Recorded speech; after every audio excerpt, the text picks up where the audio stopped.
Welcome to Charlestown and Beyond. This is your host, Kathy Giordano. Boy, are we going beyond tonight. We're going to be talking about Halloween and other things. Halloween began over 2,000 years ago by the ancient Celts in what is now known as Ireland. The celebration was called Samhain, named after the Lord of the Dead. When people would celebrate the end of the summer and the harvest and the beginning of the dark, cold winter, a time of the year that was often associated with human death, and when the boundary between the worlds of the living and the dead became blurred, allowing the ghosts of the dead to return on earth. The Celts wore costumes and it lit large bonfires to ward off the roaming ghosts. Over time, the holiday became known as Halloween and evolved into a secular, community-based event characterized by child-friendly activities such as trick-or-treating. In a number of countries around the world, as the days grow shorter and the nights get colder, people continue to usher in the winter season with gatherings, costumes, and sweet treats. But do the dead still return to the world of the living? Can their voices still be heard? Does it happen on only one night of the year? To answer that question, I have a special guest with me tonight. Let me introduce to you Marylee Tretternero, my friend, the psychic and medium. Good evening, Marylee. Good evening. Oh, we're having fun with our Halloween show, aren't we? Yes, this is great. Oh, goodness. Marylee, I've known you now for a good 5-6 years, and I just enjoy your company and your talent. And even though I made a little fun, and I do apologize with your career, I know that you know an awful lot about those that have passed on. I do. You do. Can you talk about, let's say now, you are an intuitive. Let's talk about what an intuitive does. Well, an intuitive actually uses like psychic ability, and you sort of jump over logic and you jump over reasoning, and you get like right to an answer, or you get right to solutions. Wow, that's fascinating. Yeah. I mean, it sounds so simple for you because you do it, but it's not something that is really easy for us plain folk to do. Well, everybody's intuitive, and I know you're very intuitive. And the more you practice, or, a lot of people think that their own intuition, it's normal, and don't even realize, how much they use it. Yeah, I wish I knew I had that ability years ago. I would have followed my own intuition in many occasions. Now, you're also a medium. Yes. What does a medium do? A medium talks to people who have crossed over to the other side. So if I came to you for a session and I said to you, Marylee, I'd really love to talk to my dear friend Harriet. Now, you cannot say, oh, Harriet, what happens? What happens then?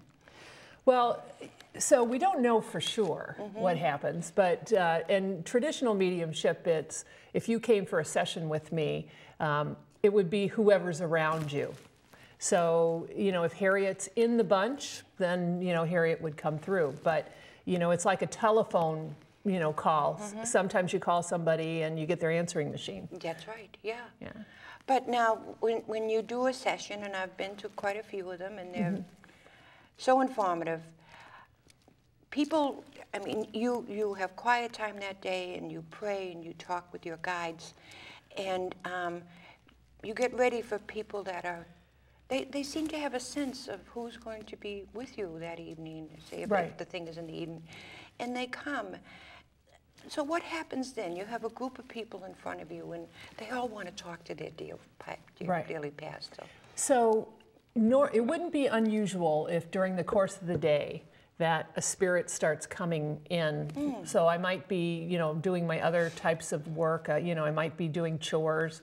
I might be taking a shower, and then all of a sudden I'll start to hear, a voice in my ear.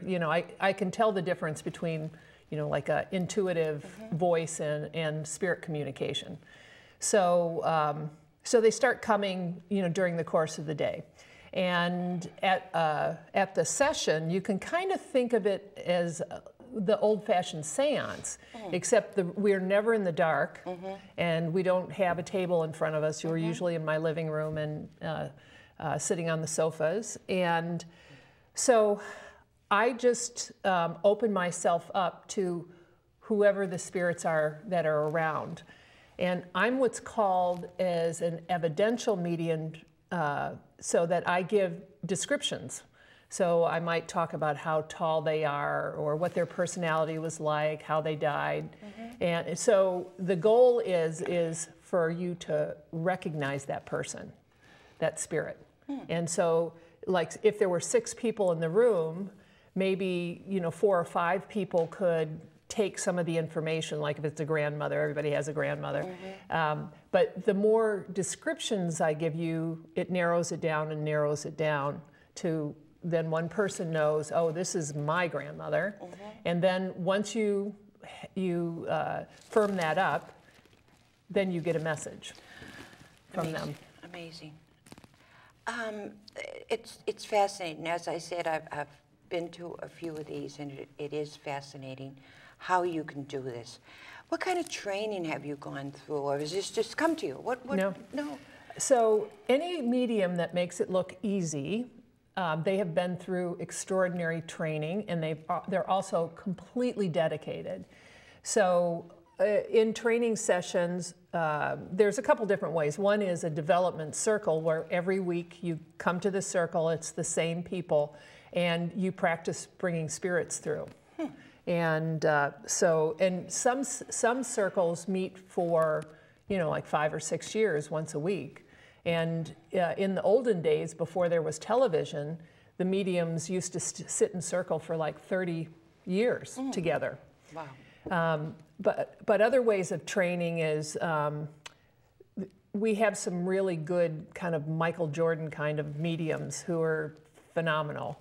And so we take training classes with them. And also there's a college in England where you can take, Mediumship 101, Mediumship 102. And you've been there? Yes, several times. Yeah, you've taken quite a few courses. Yeah, and, you've really progressed over the time that I've known you. Yes. Really? Yeah, I've especially, I like to sort of be on the frontier of things, and so once I learn like what the basics are, then I start trying to push.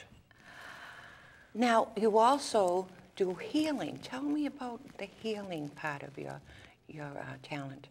Well, I'm a Reiki master teacher, and Reiki training, it was developed in Japan, and it's been around for, I think, over 100 years now. And through the training, you get something called an attunement. And so what happens is then you have Reiki energy comes through your hands. And so you have a person lie on a massage table, and you lie your hands like you start on their head, but you in patterns down the body to the feet, and then you work your way back up again, and then you flip them over, and you do more healing on the back. And what Reiki is good for is it's very calming and relaxing. If you have emotions that are just below the surface, they come to the surface, so you might get really weepy. I know that it's good for cancer, for like nausea, and just to sort of settle down the effects of chemo. And so you're not saying it cures cancer. You're just saying you're helping the individual cope with it. Right. Cope with the treatments. Right. Yeah. Right. And then also, the theory is that it helps, it jumpstarts your body, because we're all natural. Our bodies are, we can naturally heal ourselves. So Reiki Reiki is just like, it's like a jumper cables. It jumpstarts the body's own ability to heal itself. Wow. That's fascinating. Yeah. It really is. Now, I know when I first got to know you, you were going through, it wasn't a course, you were actually doing this, that you were doing forensic mediumship or psychic powers. Can you, I just always found that so fascinating. Can you talk about that? Well, I worked with Boston University for over a year, and we did cold cases. And so the gentleman who was in charge of their private detective certificate program, he was very adventurous, and so he had psychics come in. And so one of the classes, you know, we would come in and talked with the students, and then we had a separate Saturday, you know, meeting that the psychics had with him. And so he would give us pictures of people who were missing that they had not been able to recover. And so the different psychics that were in the room, or mediums in the room, we all came in with, you know, the sessions that we'd done, you know, that had all the details that we came up with, and he would look for the places where we overlapped. Right, and I remember there was one young man that was missing, and you told him where you thought he was. You Yes. tell that story. Yeah, there was a man named Franco Garcia, and he was a student at Boston College, actually. And so his uncle came to me and gave me a shirt. And, you know, we frequently will ask for like a toothbrush, hairbrush, you know, item of clothing, book, anything that might have that person's energy in it. And through holding it, you can, it's easier to contact the other side. So you can get the spirit sometimes. When I held that item, I actually, in my mind, I walked through, you know, what his steps were. And he had been drinking with some friends in a bar. There was a big body of water between him and, you know, the dorms, you know, where he was headed to. And it's never a good combination. No. And so from my perception of it, I saw him stand at the side of the reservoir and tumble in. So they actually, this was the reservoir that's near Boston College. And so they actually had a boat with sonar, and they went back and forth for 4 days. Said they had covered the whole territory, and there's no way that he could be in there. But I knew he was in there, and so I started looking up, doing a Google search to see, you know, how sonar works, and it said that it doesn't work in shallow water. So I got on the phone and I told him that I still thought he was in there. This is what I found out about sonar, and he goes, no. He goes, you're wrong. You know, he's not in there. And he was meeting with the mother the next day. So coincidentally, the next morning, somebody was walking their dog and they saw a body floating in the reservoir. So he was in court, the detective was in court, and so I got him as soon as he came out of court and told him that they had found him. That's something. Yeah. Something to that. I know that you did research. You came out with the book, and I want you to talk about the book in a minute, but you did research in City Square in Charlestown. Yes. You actually went down to the park in Charlestown and sat on the ground and listened. What did you listen for? What did you hear? Well, my goal was, it was a big experiment, and my goal is to see if because I had been doing mediumship for a while, was to see if I could go back in time, you know, and if I, you know, could contact like spirits back in the American Revolution, because Charlestown, you know, is so important to the history. And so I sat on the ground and I just opened myself up to spirit communication, or just to to be in touch with what happened in that location. So it wasn't even very long where I was sitting there and I started hearing the voices of a slave girl talking to me. And she started talking about how difficult life was, and that she talked about how what life was like, and the different, like the proprietor and the place where she worked. And I knew that in one of the incarnations there was a tavern, but nobody had ever talked about slaves. And so when I did the research, I found out that a number of the tavern owners, this was from like 1638 to 1775, so a number, like 3 or 4 of the different tavern owners actually owned slaves. Imagine. Yeah, so it was so fascinating to me, and I was so thrilled that, you know, it actually worked, that I kept going back there, and I would hear more dialogue, and, you know, I would see more imagery, and then I started working my way around Charlestown to different, you know, historical sites, and so that's how the book evolved. And the book has been received very well. Do you want to show it, and maybe one of the cameras can zoom in on it? Talk about, what's the name of the book? It's called We're Still Here, The Secret World of Bunker Hill's Historical Spirits. And as I said, it's really been, it's going off the shelves. Yes, it's been very well received, and I know I've sold over 100 copies now, and we're in the Halloween season, so and it's just been out a short while? Yes. Yes. And so I have it for sale at the Bunker Hill Florist, and also at Kevin Morgan, Kevin Morgan's office. He's our local chiropractor. Okay.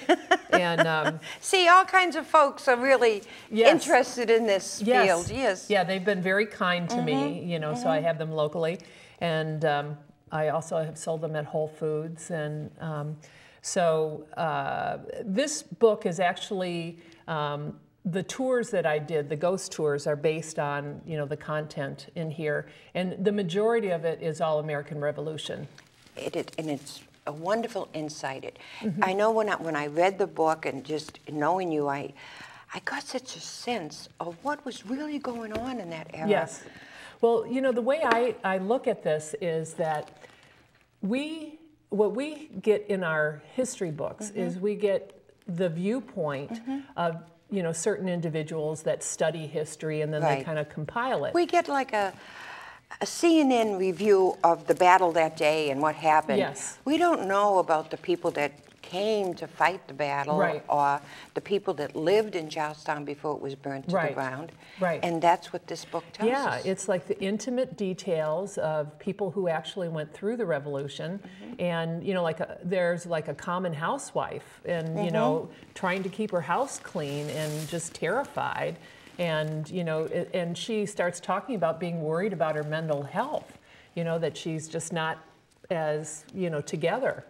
And another sort of fascinating thing about this book is they use the type of, the spirits use the type of slang that we use today. No kidding. And the reason they do that is they're just trying to get a concept across to me. So it's not that that's what they didn't use that slang.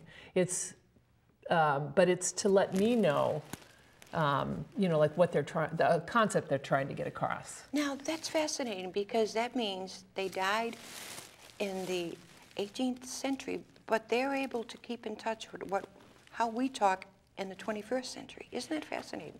Yes, yes. And, you know, again, nobody knows for sure how all of this works, you know, and, you know, a concept is that there's a soul, and that soul has, you know, many spirits, you know, connected with it. And, but, you know, if we went back to spirits for today, when they come through, and like I'm doing a reading for you, they'll come through talking about things that you do today. That's you know, right, like, you know, if you were looking at yourself in the mirror and saying, oh, you know what, you know, I don't know if I'm going to wear this foolish costume tonight. What do you think? Yeah, so a spirit might see you doing that in the mirror, and then I might relay that to you, during the session that we're having.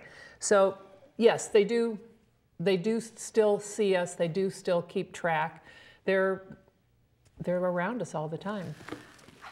I want to get more into that, but I want you to plug what you're going to be doing leading up to Halloween. I know you practice this year-round, and you're in quite demand. Yeah. But what do you have? Do you have any walks? Do you have any? What is going on? So right now I have 2 ghost walks coming up. They're going to be Saturday, October 24th, and Sunday, October 25th.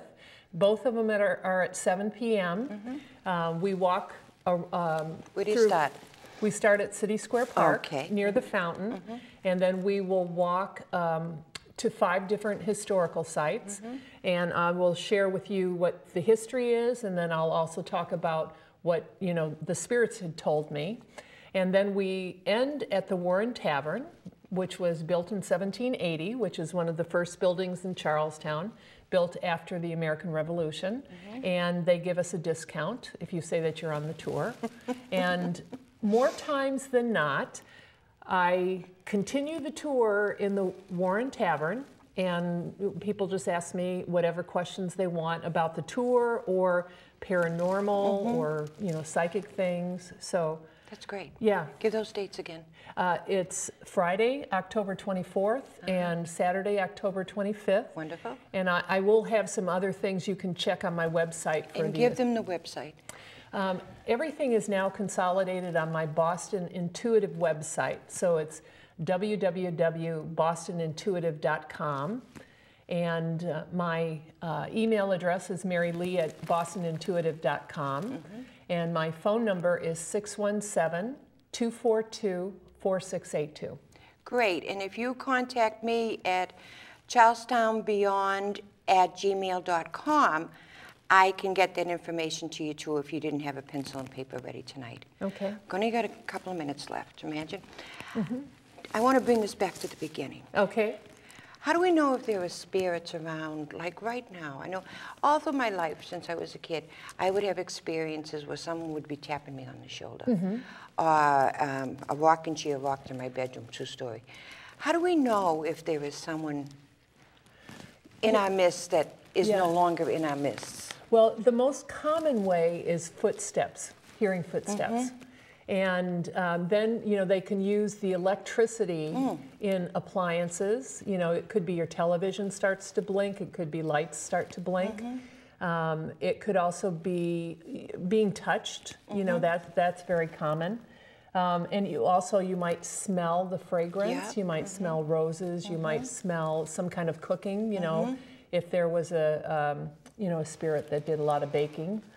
And those are the most common ways, but you might feel, something brush against you. Yes. So see, folks, they never really leave us. If it's a person that you truly loved and they loved you, they didn't really leave us. They're here. Yes, the body may not be there anymore, but the spirit still lives on. That's right. Marylee, thank you so much for coming in today. Well, thank you so much for having me. Sharing this with me, and I never meant to offend you because I know that you're genuine, you're the real thing, and I just wanted to have a little fun with Halloween coming in. I just think you're so brave. Listen to that laugh. That's my own laugh. Yeah. Well, folks, that's it for this show. This is our Halloween special. The next special will be for Christmas, but we're going to leave that special until then. My next show will be on November 5th, and the guest will be Suffolk County Sheriff Steve Tompkins. Such a nice man. And we'll be talking about what it's like to be incarcerated. Bring the kids to the TV, before they think that they're going to be a wise guy, wise girl. Let them know what happens if they get caught and they get arrested. So also with the show, Harvesting the Vine, I have adopted. It's the food pantry in Charlestown. And also, all the folks in Boston, get to know the food pantry in your neck of the woods and support them. Just because you have food in your refrigerator, in your cabinets, consider yourself very lucky. There are many of those among us that are not as fortunate. So spoke with Tom McDonald on Harvest in the Vine this afternoon, and I said, Tom, what are you looking for? What do you need right now for the folks? And he said, actually, we're trying to give them a special treat. I'm looking for coffee. Imagine coffee, a special treat. So if you can, in Charlestown, bring a pound of coffee or whatever down to the Cooperative Bank at 201 Main Street, and they have a table there.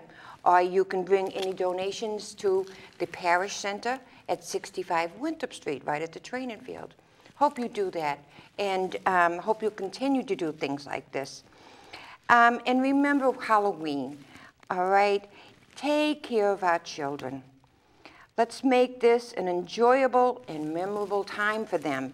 If you're driving around the neighborhoods, please be careful. You know how excited the kids get. They might be running from in between cars, and we don't want any accidents. We want the kids to enjoy this. And until we meet again, I want you to take care of each other. And letting you know again that I really am Kathy Giordano, and I'm wishing you a good night and a happy Halloween.